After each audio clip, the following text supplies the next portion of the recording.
നേപ്പാളിലും Bangladesh model കലാപം ആരെങ്കിലും പ്രത്യേക ഗൂഢാലോചന നടത്തി ചെയ്തതാണോ എന്നുള്ളതിൻ്റെ ചില ആരോപണങ്ങൾ പല ഭാഗത്തു നിന്നും വരുന്നുണ്ട്. അത്തരത്തിൽ എന്തെങ്കിലുമാണോ നേപ്പാളിൽ നടന്നത്? ആദ്യം ബംഗ്ലാദേശിൽ എന്താ നടന്നതെന്ന് ഒരു ഓർമ്മപ്പെടുത്തൽ നടത്തിയിട്ട് നമുക്ക് ഇങ്ങോട്ട് വരാം. ഈ ബംഗ്ലാദേശിൽ ഷേഖ് ഹസീന ഭരണകൂടം അട്ടിമറിക്കപ്പെട്ടതിൻ്റെ പ്രധാന ഉത്തരവാദികൾ യുവാക്കൾ തെരുവിലിറങ്ങി.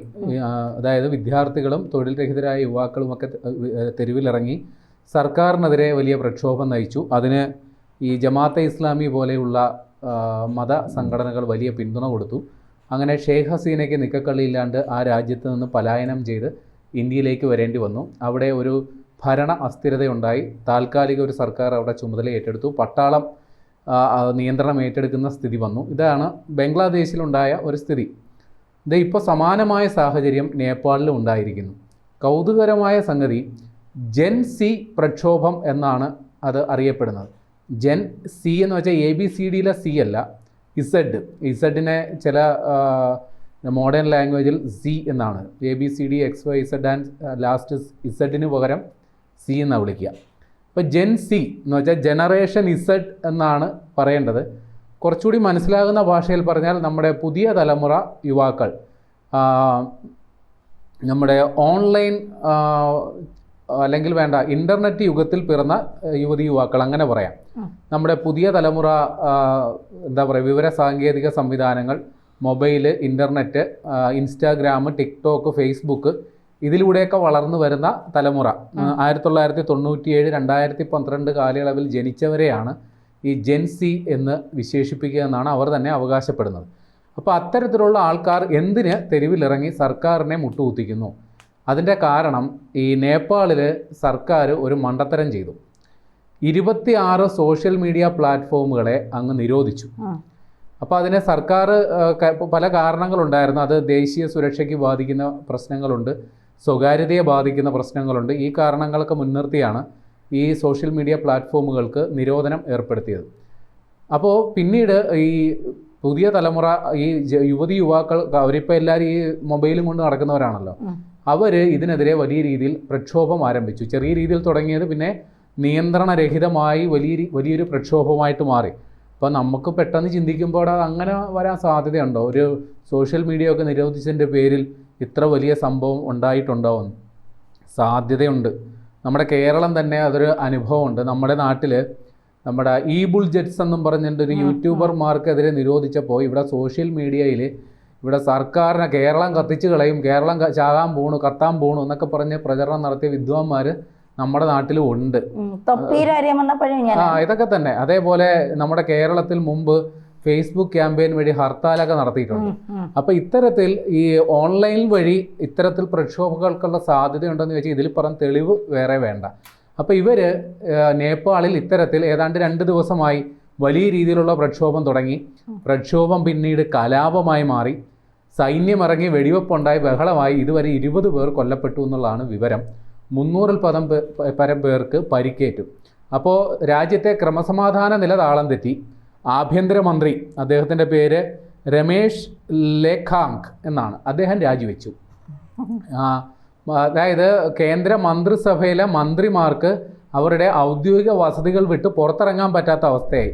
അവിടെ മുഴുവൻ ഈ പ്രക്ഷോഭകർ വളഞ്ഞു വെച്ചേക്കുകയാണ്. അപ്പോൾ ഈ കാര്യം കൈവിട്ടു പോയെന്ന് മനസ്സിലാക്കിയപ്പോൾ നമ്മുടെ നേപ്പാൾ ഭരണകൂടം നേരത്തെ നിരോധിച്ച ഈ സോഷ്യൽ മീഡിയ പ്ലാറ്റ്ഫോമുകളുടെയൊക്കെ ആ വിലക്ക് പിൻവലിച്ചു. പക്ഷെ എന്നിട്ട് ഇവരടങ്ങുന്നില്ല. യുവതി യുവാക്കൾ ഇപ്പോഴും സമരരംഗത്താണ്. ഇവരതല്ല പ്രശ്നം. അവർ ആരോപിക്കുന്ന ഇപ്പോൾ കുറച്ചുകൂടി വിശാലമായ ഇതൊക്കെയാണ്. അതായത് ഇപ്പോൾ അഴിമതി വിരുദ്ധ പ്രക്ഷോഭമായിട്ടൊക്കെയാണ് അതിനെ മാറ്റുന്നത്. സർക്കാർ തലത്തിൽ കൊടിയ അഴിമതി നടക്കുന്നു, തൊഴിലില്ലായ്മ രൂക്ഷമാണ്, ഇക്കാര്യങ്ങളൊക്കെ പറഞ്ഞുകൊണ്ട് ആ സമരം അങ്ങ് വിപുലപ്പെടുകയാണ്. അപ്പോൾ നിലവിൽ നമ്മുടെ വാർത്താവിതരണ മന്ത്രാലയം അവർ ഇപ്പോൾ നിലവിൽ അവിടെ പ്രവർത്തിക്കുന്ന സംഗതി ഓൺലൈൻ പ്ലാറ്റ്ഫോമുകൾ ഏതൊക്കെയാണോ അതെല്ലാം വാർത്താവിനിമയ മന്ത്രാലയത്തിൽ രജിസ്റ്റർ ചെയ്യണം. നമ്മുടെ രാജ്യസുരക്ഷയെ ബാധിക്കുന്ന വിഷയം എന്ന രീതിയിലാണ് ഇത് നിരോധനം ഏർപ്പെടുത്തിയത്. അതിന് വേറെ ഉദ്ദേശങ്ങളൊന്നുമില്ല. ഇപ്പോൾ നടക്കുന്ന സമരം ബാഹ്യപ്രേരണയിൽ നടക്കുന്നതാണ്. ഇപ്പോൾ ബാഹ്യപ്രേരണ എന്ന് വെച്ച് എന്താണ് ഉദ്ദേശിക്കുക എന്നറിയില്ല. ഇപ്പോൾ ബംഗ്ലാദേശിൽ ഭരണ അട്ടിമറി നടന്നതിൻ്റെ പിന്നിൽ ഡീപ് സ്റ്റേറ്റിൻ്റെ കൈയുണ്ട് എന്നൊക്കെ ആരോപണമുണ്ട്. അതേപോലെ നേപ്പാളിലും അങ്ങനെ ആരെങ്കിലും കൈകടത്തിയിട്ടുണ്ടോ എന്നുള്ളതാണ് ഇവർ ആരോപിക്കുന്നതെന്ന് അറിയില്ല. ഏതായാലും അത്തരത്തിൽ ഏതോ ബാഹ്യശക്തികളുടെ പ്രേരണയാലാണ് അവിടെ ഇത്ര വലിയ പ്രക്ഷോഭം നടക്കുന്നത് എന്നുള്ളതാണ്. അവിടെ 3 പ്രധാന നഗരങ്ങളിൽ ഇപ്പോൾ കർഫ്യൂ പ്രഖ്യാപിച്ചേക്കുക. അത് ഭക്തപൂർ, ലലത്പൂർ, പിന്നെ തലസ്ഥാനമായ കാഠ്മണ്ഡു. ഇത്രയും പേർക്ക് അവിടെ കർഫ്യൂ പ്രഖ്യാപിച്ചു. പ്രത്യേക പാർലമെൻ്ററി സമിതിയെ സർക്കാർ ചുമതലപ്പെടുത്തിയിരിക്കുകയാണ് ഈ സമരം സംബന്ധിച്ച് അന്വേഷിക്കുക. അത് 15 ദിവസത്തിനകം റിപ്പോർട്ട് സമർപ്പിക്കാനും പറഞ്ഞിട്ടുണ്ട്. എന്നിരുന്നിട്ട് പോലും ഈ പ്രക്ഷോഭം അവസാനിപ്പിക്കാൻ പറ്റിയിട്ടില്ല. വേറെയും ചില കോമഡികൾ അതിനിടയിൽ നടന്നു. അവിടെ ഒരു കമ്മ്യൂണിസ്റ്റ് പാർട്ടിയുണ്ട്. അവിടെ ഇപ്പോൾ ഭരിക്കുന്നത് കമ്മ്യൂണിസ്റ്റ് പാർട്ടിയാണ്. അതിൻ്റെ ആസ്ഥാനം ഈ പ്രക്ഷോഭകാരികൾ കയ്യേറി നശിപ്പിച്ചു. പാർട്ടിയുടെ എംബ്ലം, അരിവാൾ ചുറ്റിക നക്ഷത്രമൊക്കെ തന്നെയാണ് അവിടെയുള്ളത്. അതൊക്കെ ഇടിച്ച് താഴെ ഇടുകയൊക്കെ ചെയ്തു. ഈ പ്രധാനമന്ത്രി, മന്ത്രിമാരൊക്കെ അടക്കമുള്ളവർക്കൊക്കെ സ്വന്തം വീടുകളൊക്കെ ഉണ്ടല്ലോ, അത് പലരുടെയും വീടുകൾ തച്ച് തകർത്ത് ചിലതൊക്കെ തീ വെച്ച് നശിപ്പിച്ചു.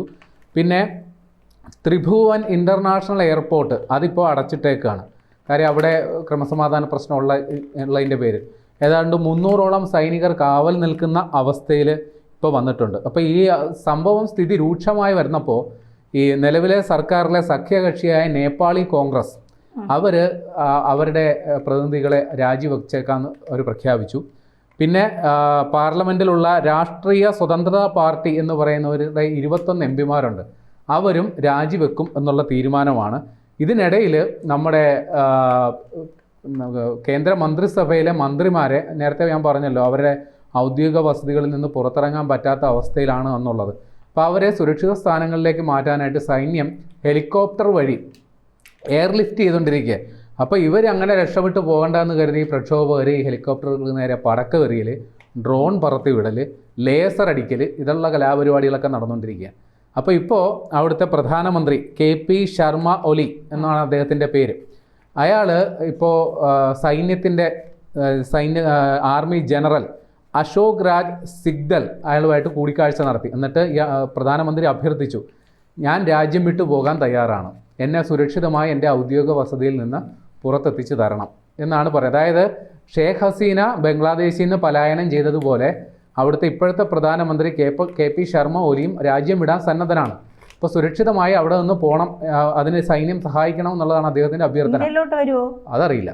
അപ്പോൾ ഇവിടെ സൈന്യം കൊടുത്ത നിർദ്ദേശം, അങ്ങനെ രക്ഷപ്പെട്ടു പോകുന്നതൊക്കെ കൊള്ളാം, പക്ഷേ ആദ്യം രാജിവെക്കണം.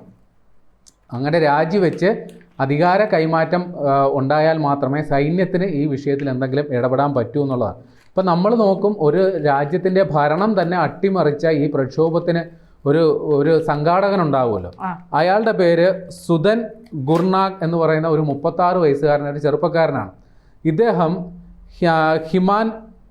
ഹാമി നേപ്പാൾ എന്ന് പറയുന്ന ഒരു സന്നദ്ധ സംഘടനയുടെ പ്രസിഡൻ്റാണ്. 2015 അവിടെ വലിയൊരു ഭൂമികുലുക്കം ഉണ്ടായപ്പോൾ ഇദ്ദേഹത്തിൻ്റെ കുഞ്ഞടക്കം അതിൽ ജീവൻ നഷ്ടമായിരുന്നു. അപ്പോൾ സന്നദ്ധ പ്രവർത്തനത്തിന് വേണ്ടി തുടങ്ങിയ ഒരു സംഘടനയാണ് ഈ ഹാമി നേപ്പാൾ എന്ന് പറയുന്നത്.